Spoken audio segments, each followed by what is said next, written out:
जब मैं ये कहता हूँ कि तुम ही भगवान हो, तुम ही देवी हो, तो मेरा मतलब यह होता है कि तुम्हारी संभावनाएं अनंत है और तुम्हारी क्षमता भी अनंत है। स्त्रियों का अपमान ईश्वर के अपमान तुल्य है। जो व्यक्ति स्त्री का अपमान करते हैं उनका पतन शीघ्र ही शुरू हो जाता है। अपने रिश्ते में हमेशा सुखद रहे, तन्हाई में हमेशा सतर्क रहे। ये दोनों बातों आपके लिए हमेशा मददगार साबित होंगी, क्योंकि ये बातें एक पक्षी के दो पंखों के समान है। जो लोग छोटी छोटी असफलताओं से परेशान हो जाते हैं वे कभी भी बड़े लक्ष्य हासिल नहीं कर पाते हैं। कभी भी अपने दुख पर ज्यादा ध्यान मत दो, क्योंकि ध्यान भोजन के समान है। आप जितना ध्यान देते हो तो वो चीज उतनी ही मजबूत होती जाती है। जब आप हंस रहे होते हैं तो ईश्वर की इबादत कर रहे होते हैं, और जब आप किसी को हंसा रहे होते हैं तो ईश्वर आपके लिए इबादत कर रहा होता है। आपका विवाह राजनीतिक शासन करने का छोटा रूप है, जिसमें आपके माता और पिता छोटे राजनेता होते हैं।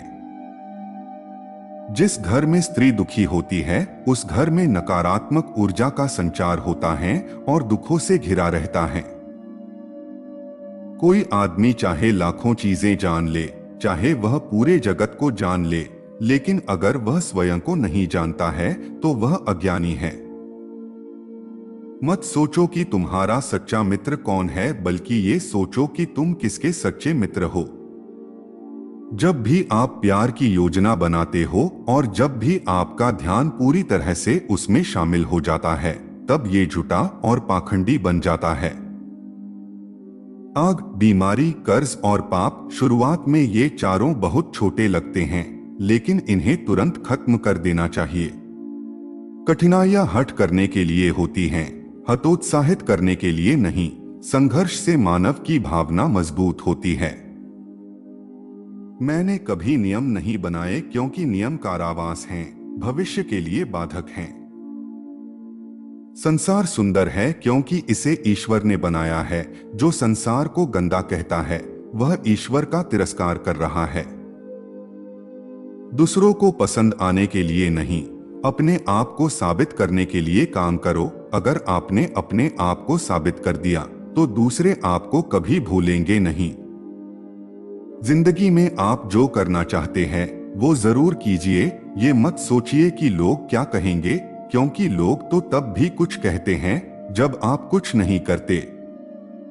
प्रेम का प्राथमिक बिंदु सेक्स ही है, और जो लोग सेक्स को घृणा के नजरिए से देखते हैं वे कभी प्रेम कर ही नहीं सकते। ओशो के मुताबिक संभोग और समाधि के बीच एक सेतु है, एक यात्रा है, एक मार्ग है। समाधि जिसका अंतिम छोर है और संभोग उस सीढ़ी का पहला सोपान है। दूसरों की छोटी छोटी मदद करते रहिए। कई बार यह छोटी छोटी मदद दूसरों के दिल में बड़ी जगह बना लेती है। खुद पर विश्वास करना एक जादू जैसा है। अगर आप ये कर सकते हो तो कुछ भी कर सकते हो। हर सूर्यास्त हमारा एक दिन कम तो जरूर करता है, लेकिन हर सूर्योदय हमारे जीवन में आशा की एक नई किरण लेकर आता है।